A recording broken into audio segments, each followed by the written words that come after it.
Welcome once again to Reach Out. I'm your host, Alexander Sylvia. Today we have a very special guest, a real treat for you, Mr. Cool Moose himself, Bob Healey. Bob, welcome to the show. Yeah, thank you very much. Nice to see Pleasure you. to be here. Now, I understand you ran, of course you ran for lieutenant governor against Roberts. And you lost. Yes. Why? I mean, it was so close. It was 48, 43. Well, no, it was 40 and she had 55 and Bob Venerini. I picked up about 8% in that mix. At the end. At the end. At the end. But, we were running real strong through the campaign. Sure. She spent about $500,000 on her campaign. I spent about $5,000 on my campaign. What a difference. So, that makes all the difference. Yeah, and plus when she went negative with the ads, I mean, they had negative television ads that ran. I mean, she spent almost $200,000 on negative ads against me. When they go uncountered, that usually is what, it turns an election. And, you didn't want to counter those? Well, the thing was that I thought the message was going, I've always been a politician that was the kind of person that the people should just think about the ideas. I don't have to go out and tell you that you should vote for me. You should just think about what I'm offering and vote for it. And I kind of had faith that the people would be a little more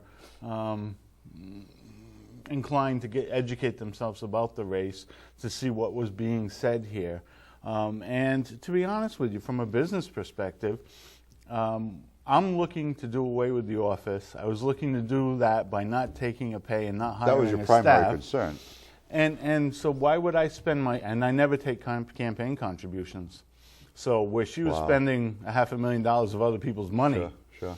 I can't do that with all good conscience. Absolutely. And so with that problem, I would either have to spend my own money to get an office that would make no money for me. It was a losing business proposition from my perspective.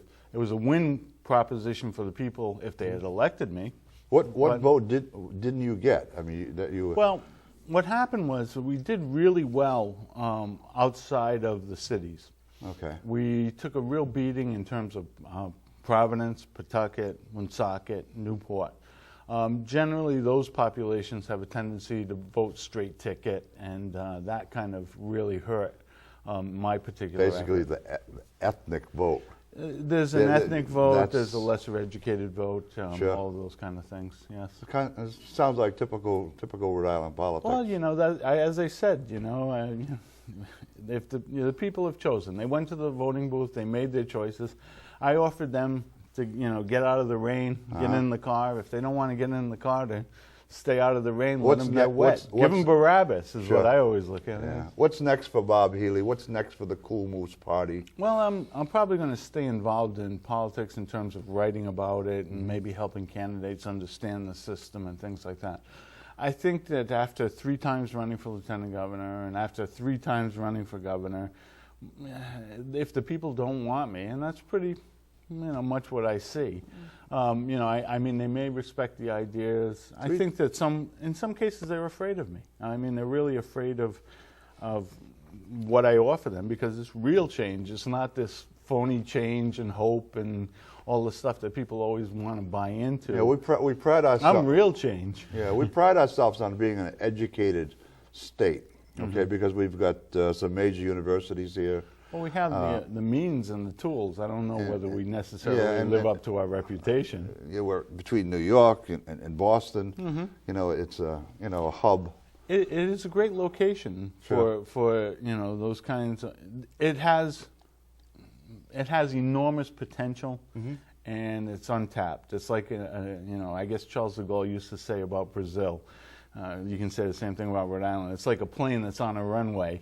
And it just keeps going and never takes off. It's just, we hold ourselves back. We like the way things are, and we don't want to change for anything that we really need to do in order to save ourselves. We're just going to go down that runway until the runway ends. What about your land investments? You have land. Yes. What are you doing with that? Well, we keep busy with that. I was fortunate when we sold the liquor business. I decided to take some of the money and move it to South America, where I bought up some land. along the coast. It was the Argentine banking crisis at the time. Okay. And so Recall that. land in South America was relatively inexpensive. Sure. The way I looked at it was pretty much like Newport. You know, when the Navy moved out, you could buy property relatively inexpensively, and then the property is not going to go bad. I mean, it's always a nice place to be. Now, you can actually buy land in Uruguay and you actually own it? You take a title to it? Yeah. Or a lot of countries you can't, but Uruguay allows that. I don't think Mexico you can. Mexico you can't. Right. You can have it titled, but I think when you want to transfer, you have to go back there and do. Okay. I mean, it's a real process. Whereas Uruguay is relatively nice. We looked at different investments down there. I owned a yacht provisioning service for a little while down there. A yacht provision service. Yeah. Interesting. Because I mean, there's this place, which is pretty much what happened. I went down and there's this area called Punta del Este, which is a very, very, for South Americans, it's the prime vacation spot. So it was during that crisis, the banking crisis, that everyone needed to kind of liquidate. And so what we saw was a nice price movement there. Picked up some land, built a house, built some stuff down there, and picked up a restaurant and a few other things. Now, is that a combination of marina and restaurant? And, that area is. That area in season, they have like a season. Okay. And everybody goes down there. It's kind of like the place to see and be seen. It's the Riviera kind of thing. And so in January, December, January, and maybe February, you get probably about 300 yachts that park in that area. And then the rest of the year, it's pretty They come empty. from worldwide?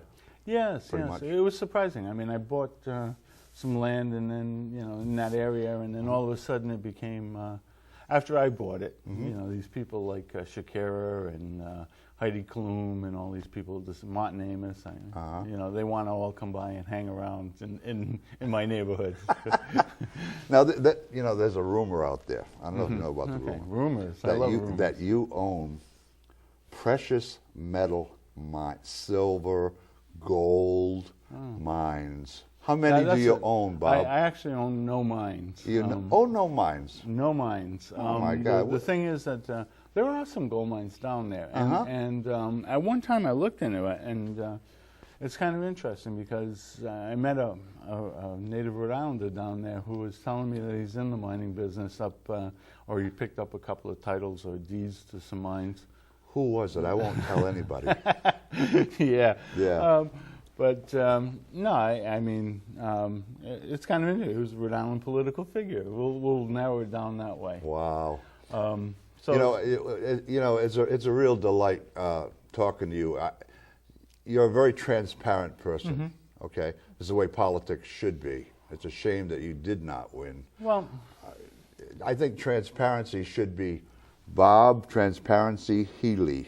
That should be your official name. It's an interesting thing. I mean, I think that things that are in the public and what you perceive about the public should be public. And I've conditioned myself to live in the fishbowl. I understand that public scrutiny is public scrutiny, and if I did something wrong, then it's going to come out, and I got to either deal with it or not. Do you think the image you project has hurt you in the polling? Certainly. Has caused you to be defeated a number of times? I think people are afraid of the appearance. I think people don't understand what I'm standing for. A lot of people are, as we say, they're too lethargic to go out and find out what is really in their best interest.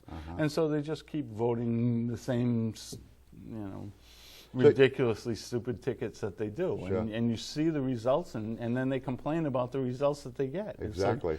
Insanity. I mean, I used to say insanity was, doing the same thing over and over again, expecting a different results, which was the Rhode Island voters. Now I'm realizing it's me. Because I do the same thing over and over, expecting a different result. I'm the crazy one, and it's time that I give it up. I can say the same thing, I tell you. Now, presently you live in Barrington. Yes. So you're not a native Barringtonian. I grew up in Warren. You grew up in Warren. Yeah. Well, Okay. we grew up in that nice factory center of Warren. Yeah, very, very blue collar. Yeah, and evidently. in those days when I grew up, it was very, very much factory. Did growing up very much in a blue collar family in Warren, which is primarily blue collar, did that really shade your politics as you were getting a little older? It did and it didn't. I mean, I guess it did. You can't and did and it didn't. I can say that it didn't, but it probably did.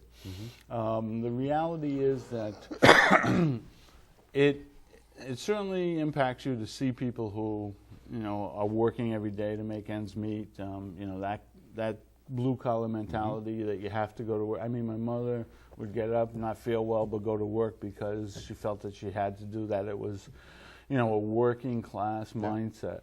My mom, dad, same way. Yeah. I mean, that was instilled, the concept that you have to work to achieve, and that, you know, there is reward, delayed gratification. A lot of the problems that you see right now, I think, and I spoke about it 10, 15 years ago, was that we're moving as a society toward instant gratification, and unless we can produce instant gratification infinitely, it's not going to work.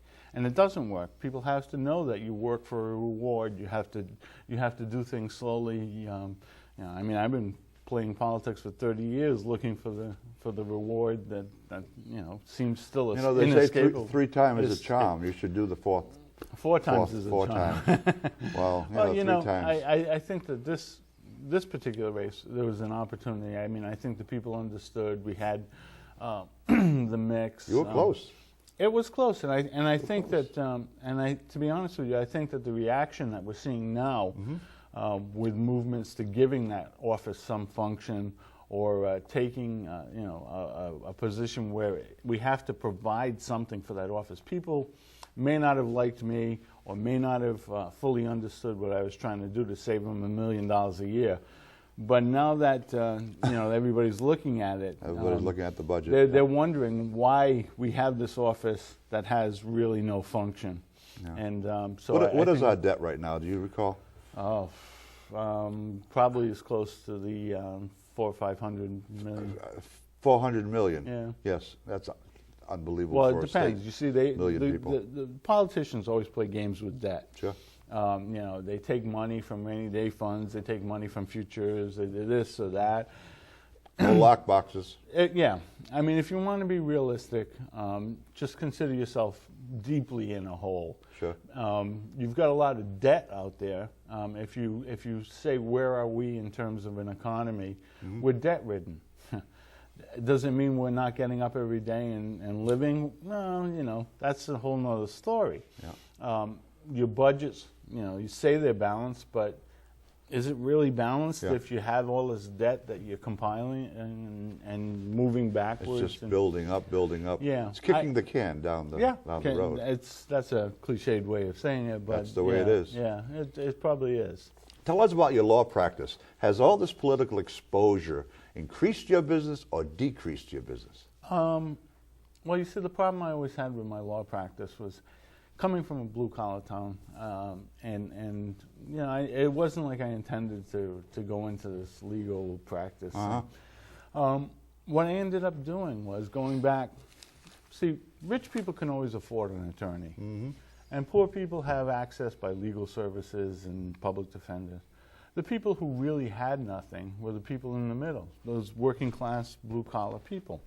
And so for the 25 years or so, I've largely spent, you know, it's not like everybody who comes to my office gets legal service, but I've tried to adjust my pricing and as well as my pro bono work. I mean, it's a funny thing. Arlene Violet and I kid each other all the time who does more pro bono work. No kidding.